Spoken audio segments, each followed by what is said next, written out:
कभी ये 2000 रुपए की तुक नहीं समझ आई। अगर 2000 रुपए, सॉरी सोशल मीडिया पे आपने बहुत सुन लिया होगा, थोड़ा सा आंखें नीचे करके इंसान शर्मिंदा होकर बताता है कि जी आपको 2000 देंगे, उस पर बता भी नहीं है 2000 में क्या क्या कर सकते हो। शुक्र है रवानी में कोई यूरोप का टूर या हज उमरा नहीं बीच में कर दिया।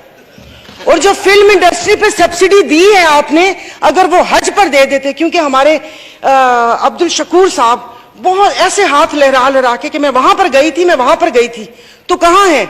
इतना साफ झूठ। यहां पर लोग वहां पर 9 लाख रुपए जमा करवा रहे हैं हज का, यहां पर आके कह रहे हैं कि वो मेरी वजह से उन्होंने पता नहीं 6 लाख या उतने कर दिया। फर्क तो कुछ भी नहीं आया।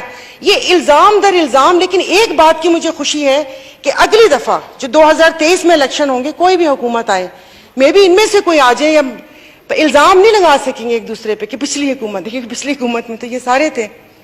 घप्पा घोटाला, आप कभी कराची आइएगा तो मैं आपको घप्पा घोटाला खिलाऊंगी, फिर आपको समझ आएगा कि वो घप्पा घोटाला है क्या। ये मतलब ये जो बजट है, अगर आप इसको गौर से देखें तो ये दरवाजे से दिया और खिड़की से वापस लिया, कान इधर से पकड़ा या उधर से पकड़ा, कुछ इस किस्म के फिगर्स में आपने अवाम को उलझाया हुआ है। बात कोई नहीं चल रही। IMF मुझे समझ नहीं आती, वो हमेशा गरीबों की चीजों पे कट क्यों लगाती है। कभी IMF ने ये क्यों नहीं कहा कि आप लोग अपने खर्चे कम करें। IMF ने ये नहीं बोला, मैं किसी एक पर्टिकुलर जमात की बात नहीं कर रही, कि ये जो 10-10, 20-20 बंदे जहाज भरकर आ जाते हो अरमानी और गुची की चीजें पहनकर, ये तुम लोग मांगने किस मुंह से आते हो? मांगने वाले के तो इतने ठाट बाट नहीं होते। ये जो आई एम सॉरी 13 जमातों का एक घप्पा घोटाला बना हुआ है, इनको तो किसी ने नहीं रोका। ये तो आप बैठ के कोई चीज कोई रोकने वाला ही नहीं है। आप लोगों ने तो अल्हम्दुलिल्लाह, आप इदारों की बात करते हैं, इंस्टीट्यूशन की बात करते हैं, बाकी तो छोड़े, आपने तो इस इंस्टीट्यूशन को बेतौकीर कर दिया कि यहां पर आता है कोई एक, वहां पर सहाफी कोई इक्का दुक्का बैठा हुआ होता है, इसकी कवरेज नहीं होती, लोगों को पता नहीं चलता कि हम लोगों ने उनके लिए क्या बात की है। तालीम की बात करें तो वो तालीम नहीं। तालीम ऐसे कौमें ऐसे थोड़ी बनते हैं कि फ्री के लैपटॉप और आईपैड बांट के, कि ये खाली कुर्सियां जो हम लोगों का मुंह चढ़ा रही होती हैं। मतलब ऐसा कौन सा काम है वो हम लोगों का या आवाम का सामना क्यों नहीं कर सकते? और ऐसा भी नहीं है कि वो इस बजट बनाने में मसरूफ हो, क्योंकि ये तो डिक्टेशन थी, ये तो एक स्क्रिप्ट था जो यहां पर आकर पढ़ा गया है। और ये मेरे ख्याल में आखिरी बजट नहीं है, ऐसे 10 बजट और आएंगे, मिनीज, मिडीज, माइक्रो मिनीज, सब बजट आते रहेंगे। तो जनाब स्पीकर, इसमें बहुत सारी ऐसी बातें हैं जो सिर्फ मफरूजों पर कायम है, जो इस बजट के अंदर है। उसका हकीकत से कोई ताल्लुक नहीं है, ना उसका कोई फ्रेमवर्क दिया हुआ है, ना उसकी कोई डिटेल बताई गई है। जैसे अब तो यही कहूंगी कि ये कह रहे हैं कि मुल्क चलाएंगे। इन 70 सालों में हमसे कोई इदारा तो चला नहीं है, मुल्क कैसे चलाएंगे? अपने आप इदारे देख लें, भले वो रेलवे हो, PIA हो, स्टील मिल हो, डिस्कोज हो, कोई भी इदारा उठा के देख लें कि कोई वो एक इदारा जिसको हम अपना वो समझे कि ये एक संगे मील है, ये हम लोगों ने बहुत अच्छे तरीके से चलाया।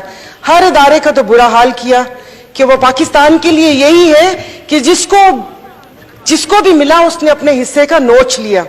खाना तो फिर भी थोड़ा तमीज का लफ्ज है, नोचा गया है ये मेरा पाकिस्तान। और पिछली गवर्नमेंट के ऊपर जितनी भी तनकीद हुई है वही सारे काम इन्होंने किए। तो जनाब स्पीकर, मेरे ख्याल में अभी जो कल एक वजीर साहब का भी बयान आया था, चाय की प्याली एक कर दें, तो मतलब अपने खर्चे क्यों नहीं कम हो सकते? अपना प्रोटोकॉल क्यों नहीं कम हो सकता? जनाब स्पीकर, आप ही सुनने वाले, आप ही को कह रही हूं, क्योंकि ये लस्सी पी हुई है, इन्होंने सही में लस्सी पी हुई है और सोए हुए हैं। तो क्योंकि ये जो वहां पर चीखते थे उस वक्त इतना शोर शराबा होता था, इतना शोर शराबा होता था, वो लगता है कि जैसे पता नहीं उनको कुछ अब समझ ही नहीं आ रही, कानों में रुई डाली हुई है या आई डोंट नो क्या किया हुआ इन्होंने। कसम से प्लीज रूलिंग दे, वरना कल मैं यहां पर इश्तिहार गुमशुदगी के यहां पर टैग में लगा दूंगी कि यहां पर ये इसी तरह, मतलब समझ नहीं आती ऐसा कौन सा काम कर रहे। इन कुर्सियों में क्या है कि जो आप इख्तिदार पे आते हैं आपकी गर्दनों में इतने सरिया आ जाते हैं कि आप इंसान को इंसान नहीं समझते। और समझ नहीं आती जो भी यहां पर बैठता है, ओ भाई तुम हमारे वोटों से बैठते हो, भले हम यहां पर हो या वहां पर हो, मैं भी उसी कतार में हूं। कल को ये मुझे वोट दे, मैं PM बन सकती हूँ, सब उस वोट पे बन सकते हैं। बन के फिर बात करते हैं जमहूरियत की, जमहूरियत का रोना रोते हैं। कौन सी जमहूरियत? इन पार्टी से पूछ ले, कभी इनसे पूछा है कि इस बंदे को वजीर बनाए कि ना बनाए? जो ज्यादा करीब और शाह के से ज्यादा जो शाह का वफादार होगा वही अगली चेयर्स पे होता है, तो फिर वो शाह को खुश करेगा कि आवाम को खुश करेगा? एंड में भाई अपने दिल पे मत लीजिएगा, पता नहीं किसने उठा के आवाम को 2 भूखे शेरों के आगे फेंक दिया कि चीर फाड़ कर लो इनका, अपने पे मत लीजिएगा।